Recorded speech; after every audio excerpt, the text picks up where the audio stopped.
San Pelayo de Córdoba, mártir de la fe y la pureza por rechazar el Islam y la homosexualidad. Mártir de Cristo por defender la fe y la pureza. Memorial, 26 de junio. Mártir de la castidad en el umbral de la juventud. El santo cura de Ars nos enseña, es por las batallas contra el infierno, y por la resistencia a las tentaciones que le damos a Dios pruebas de nuestro amor. San Pelayo de Córdoba, el joven que prefirió la muerte antes que ceder a la corrupción moral, y ser martirizado antes que apostatar. En San Pelayo convergen tanto la resistencia ante el Islam y ante la perversión sexual del opresor Abderramán. Leemos en el Martirologio, en Córdoba, en la región hispánica de Andalucía, San Pelayo, mártir, que a los 13 años, por querer conservar su fe en Cristo y su castidad ante las costumbres deshonestas de Abd-al-Rahman III, califa de los musulmanes, consumó su martirio glorioso al ser despedazado con tenazas, 925. O martirio verdaderamente digno de Dios, concluyen las crónicas, que comenzó a la hora séptima, y llegó a su cumplimiento al atardecer del mismo día.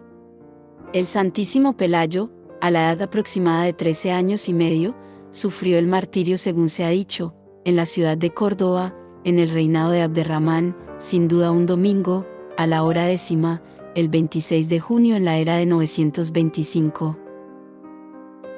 San Pelayo hizo proselitismo en la cárcel. Su hagiografía refleja que, durante los 4 años que pasó en Córdoba en calidad de rehén, sin que el rescate fuera pagado por su tío, el obispo, el muchacho se destacó por su inteligencia y su fe, haciendo proselitismo de Cristo e insistiendo, tanto que esta actividad fue la que provocó que fuera tentado por Abderramán III para convertirse al islamismo, lo que él rechazó con vehemencia. El pequeño Pelayo quedaba admirado al contemplar que muchos de los que antes habían compartido con él la cárcel estaban ahora en lugares de honor. ¿Por qué? La respuesta era fácil: habían claudicado de su fe o habían consentido en aberraciones vergonzosas. Don Próspero Gueranger escribió sobre San Pelayo en el año litúrgico. Mala época empezó para España cristiana con la pérdida de la batalla del Guadalete. Los árabes, esos hijos del desierto, como aluvión, la cubrieron por completo. Todo desapareció a su paso: monarquía, sociedad, instituciones, leyes, fortunas, solo quedó en pie la Iglesia. Sus califas fundaron un imperio brillante, edificaron ciudades suntuosas, levantaron palacios magníficos y mezquitas que rivalizaron con las de Damasco, Babilonia y Jerusalén. Mas trajeron también sus vicios y fanatismo. Pasados los primeros tiempos de desconcierto, los españoles, refugiados en las montañas del norte de la península y gracias a su fe cristiana, esencialmente espiritualista en contraposición a la sensualista de los maometanos, empezaron a sacudir el yugo del invasor y a reconquistar, palmo a palmo, todo el terreno, en una cruzada heroica que había de durar 8 siglos. Cuántos combates, cuántas guerras, cuántas lágrimas y cuántas ruinas habría de costar hasta arrojar el moro a África.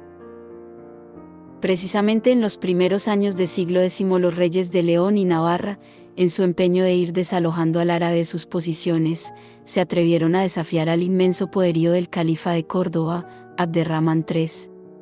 Pero fueron derrotados, y bastantes de sus soldados y de su séquito cautivos y llevados a Córdoba. Entre estos se encontró Hermogio, obispo de Tuy, cuya sustitución por un sobrino suyo llamado Pelayo, niño de 10 años, fue consentida por el califa. La cárcel, las cadenas y el látigo le esperaban allí, pero también la firmeza en la fe y el amor a la castidad, que había aprendido en su hermosa tierra, y que los clérigos con cautivos afianzaron. 5 años pasó cumpliendo penosos y viles trabajos, hasta que un día el sensual califa puso los ojos en su belleza para nombrarle su copero, y agruparle a la muchedumbre de feos que eran objeto de sus infames pasiones.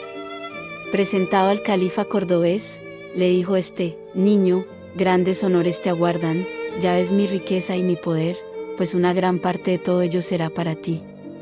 Tendrás oro, plata, vestidos, alhajas, caballos.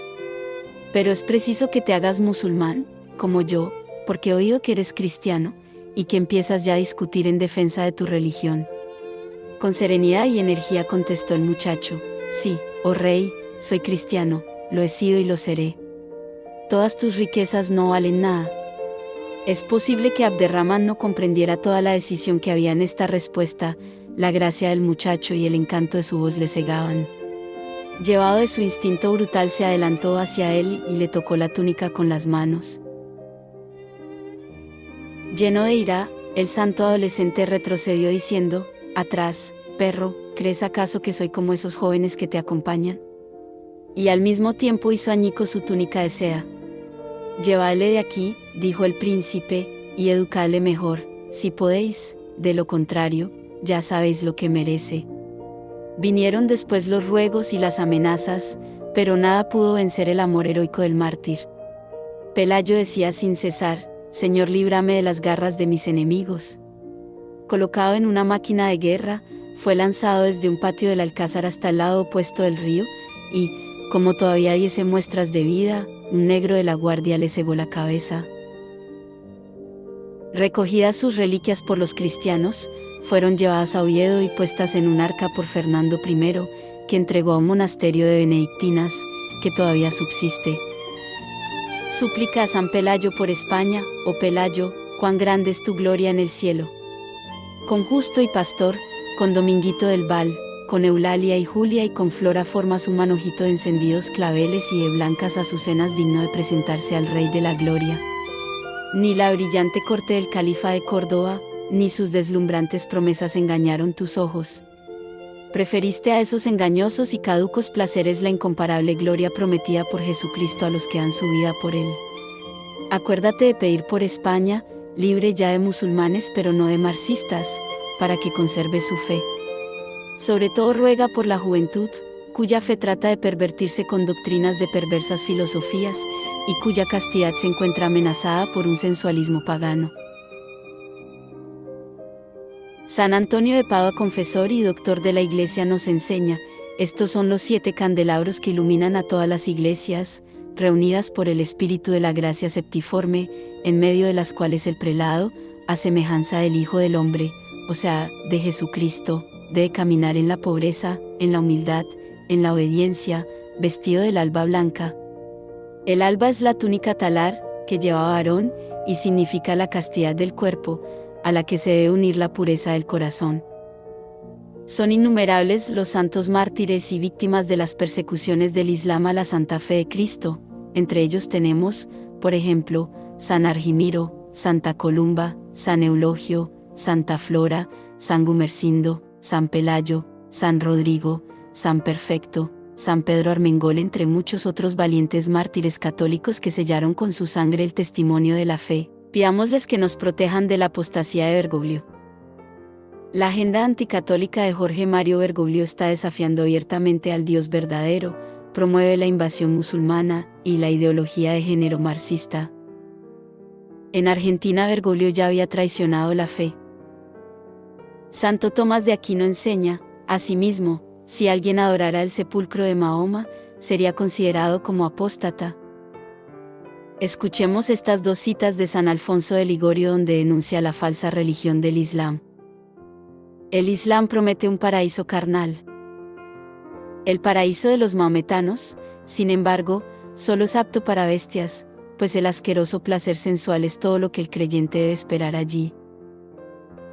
Los cristianos tienen razón en confiar en Dios. Al contrario de los seguidores de Mahoma, moría un sacerdote de la Compañía de Jesús, que en vida se había desvelado mucho por la conversión de los pecadores, como se lee en el Menólogo de la Compañía, y moría con tanta alegría y confianza de su salvación, que parecía excesiva, y se le dijo que en la muerte se debía confiar, pero también temer. Pero él respondió: ¿y qué? ¿He servido por ventura a Mahoma? He servido a un Dios que es tan grande como fiel, ¿por qué de temer? Bergoglio es un asesino de almas que abiertamente desafía las leyes de Dios y se rebela contra la fe católica, y está fomentando la corrupción moral, que busca que los que se autoidentifican como homosexuales, en lugar de arrepentirse y de abandonar el pecado, se obstinen en el vicio y se fundan con el pecado mortal, inventando una nueva pseudoidentidad homosexual contraria al sexo biológico dado por Dios, para que rebelándose contra su propia naturaleza caigan en el pecado de la impenitencia final, y expulsen al Espíritu Santo de su cuerpo, destierren a Cristo y adoren a uno falso y destruyan sus almas eternamente. San Pablo advirtió claramente que no nos dejáramos engañar, ya que todos los que no se arrepienten de sus pecados se condenan. Por eso no entrarán al reino de los cielos los homosexuales, ni los travestis, ni los afeminados, ni los adúlteros, ni los idólatras, ni los alcohólicos, ni los blasfemos, ni ningún otro impenitente. San Pablo maldice a los que predican un falso evangelio. Gálatas 1:9. Si alguien les anuncia un evangelio diferente del que ya recibieron, que caiga sobre la maldición de Dios. De los sermones de San Antonio de Padua. Qué grande es la vanagloria de creerse que pueda el hombre hacerse Dios. Desgraciado. Por haber querido vanamente divinizarte te has rebajado hasta infrahumanizarte. Por cierto, es necesario aclarar que no hay dignidad en un hombre entregado al pecado, por eso Cristo vino a destruir el pecado. Porque el pecado no pertenece a nuestra naturaleza humana. De la misma manera, los ángeles apóstatas no conservaron su dignidad cuando se rebelaron contra Dios. De tal manera que la palabra de Dios compara al apóstata impenitente con las bestias. El Apocalipsis les llama perros y los ubica fuera del cielo.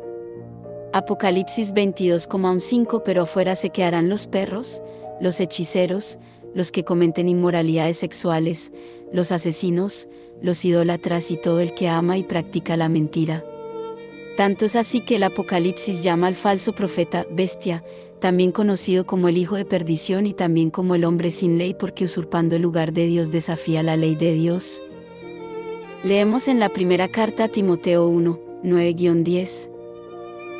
Hay que recordar que ninguna ley se da para quienes hacen lo bueno.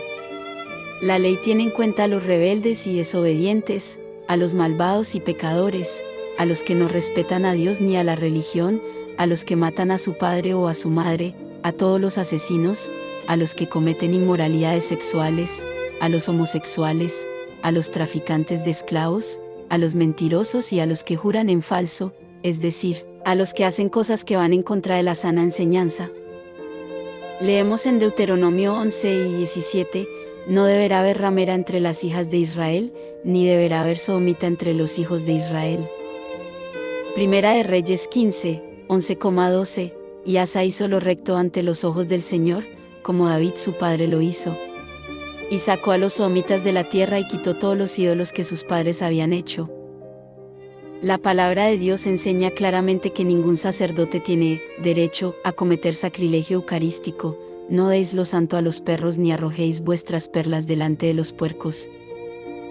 Leemos en el Catecismo del Concilio de Trento sobre el sacrilegio en el numeral 310. Como en todos los sagrados misterios, ninguno puede compararse con la Eucaristía. Asimismo no existe peor castigo proveniente de Dios al cual se le debe temer para crimen alguno, que para el uso profano o irreligioso que hagan los fieles de aquello que contenga el mismísimo autor y fuente de santidad. Para recibir la Eucaristía es necesario estar en estado de gracia. Leemos en el Catecismo Mayor de San Pío X. Numeral 494 pregunta, ¿se satisface al segundo y tercer mandamientos con una confesión o comunión sacrílegas?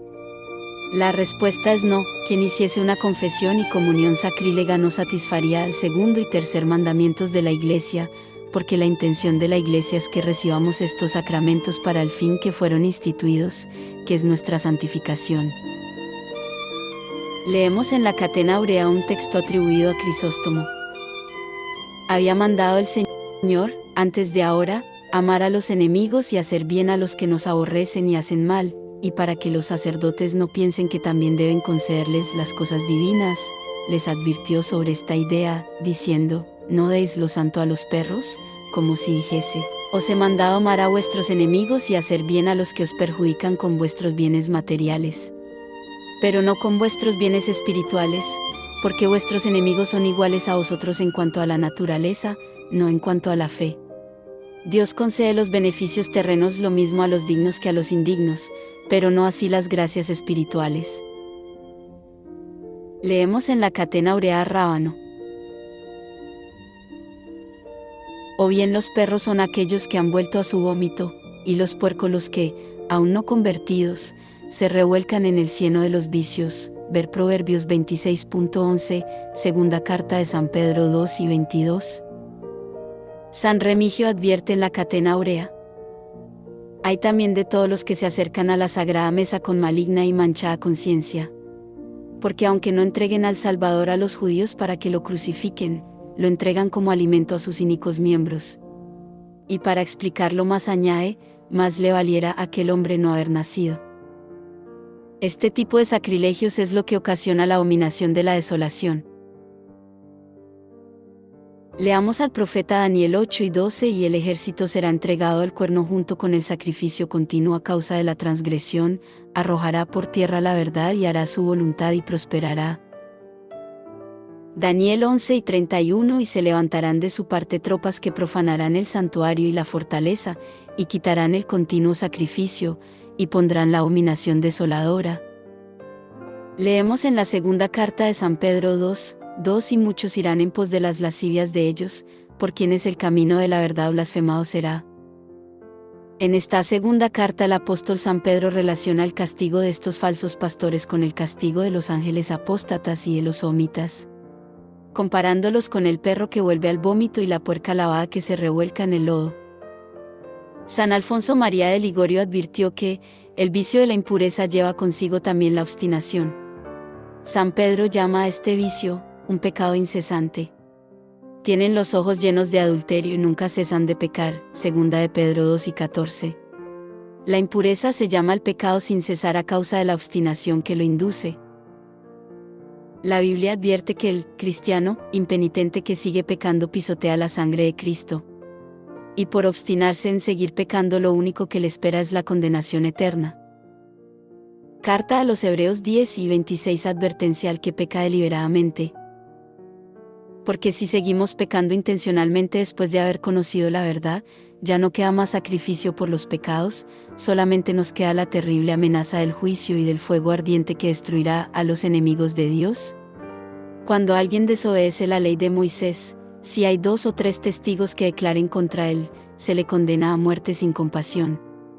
Pues, ¿no creen ustedes que mucho mayor castigo merecen los que pisotean al Hijo de Dios y desprecian su sangre, los que insultan al Espíritu del Dios que los ama? San Jerónimo. Será también una señal de la venida del Señor, la predicación del Evangelio en todo el mundo, de modo que ninguno tendrá excusa. San Ignacio de Antioquía. En su carta a los Efesios advirtió: no escuchéis a quien no habla de Jesucristo en la verdad. Onésimo mismo eleva muy alto vuestra disciplina en Dios, expresando con sus alabanzas que todos vosotros vivís según la verdad, y que ninguna herejía reside entre vosotros, sino que, por el contrario, vosotros no escucháis a persona alguna que les hable de otra cosa que no sea de Jesucristo en la verdad. Porque algunos hombres con perversa astucia tienen el hábito de tomar para todo el nombre, pero obrando de otro modo y de manera indigna de Dios, aquellos debéis evitarlos como a las bestias salvajes. Son perros rabiosos, que muerden a escondidas. Debéis estar en guardia, pues sus mordeduras esconden una enfermedad difícil de curar. Carta a los Efesios. En la Catena Aurea leemos esta cita de Orígenes. Cuando dice: y seréis aborrecidos de todas las gentes por mi nombre, nadie podrá salvarse porque a la sazón todas las gentes estarán de acuerdo en contra de los cristianos, y cuando sucediese todo lo que Jesucristo ha predicho, tendrán lugar las persecuciones, ya no en una sola parte como antes, sino en general en todo el mundo se levantarán contra el pueblo de Dios. San Mateo 12 y 13: mas el que persevere hasta el fin, este será salvo. Orígenes en la Catena Aurea: pero el que pueda perseverar en la tradición apostólica, se salvará, y así, predicado el Evangelio a todas las almas, servirá de testimonio a todas las gentes, esto es, a todos los pensamientos incrédulos de ciertas almas.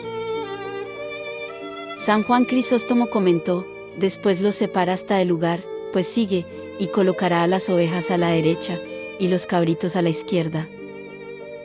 San Jerónimo en la Catena Aurea explica: el cabrito es animal lascivo, que en la ley antigua se ofrecía para víctima de los pecados, y no dice cabras, que pueden tener crías y salen esquiladas del lavadero. Teofilacto en la Catena Aurea nos dice: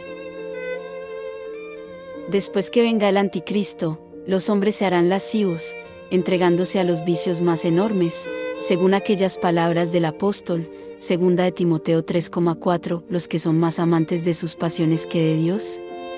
Por tanto, si en el anticristo se encierra todo pecado, ¿qué es lo que éste traerá a la raza humana en aquel tiempo sino sus vicios? Y esto es lo que el Señor dio a conocer por el ejemplo del diluvio y de los sodomitas. Carta a los Hebreos 3 y 15. Recuerden lo que dice: cuando oigan hoy su voz, no endurezcan el corazón como lo hicieron los israelitas cuando se rebelaron. San Agustín nos enseña: el que no se arrepiente de su vida pasada, no puede emprender otra nueva. San Hilario agrega: por ello, San Juan el Bautista compara la vuelta a la penitencia con el reino del cielo que se acerca, porque la penitencia es retroceso del error, una huida del mal que hace seguir a la vergüenza del pecado la declaración de un buen propósito. Tal es el sentido que se encierra en estas palabras: hace penitencia. Oremos por intercesión de San Pelayo pidiendo por el don de la perseverancia final.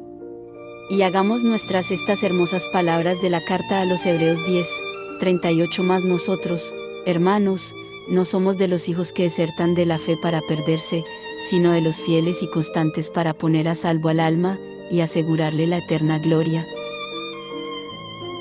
Oración. Señor, Padre nuestro, que prometiste a los limpios de corazón la recompensa de ver tu rostro, concédenos tu gracia y tu fuerza, para que, a ejemplo de San Pelayo, mártir, antepongamos tu amor a las seducciones del mundo y guardemos el corazón limpio de todo pecado. Por nuestro Señor Jesucristo. Amén.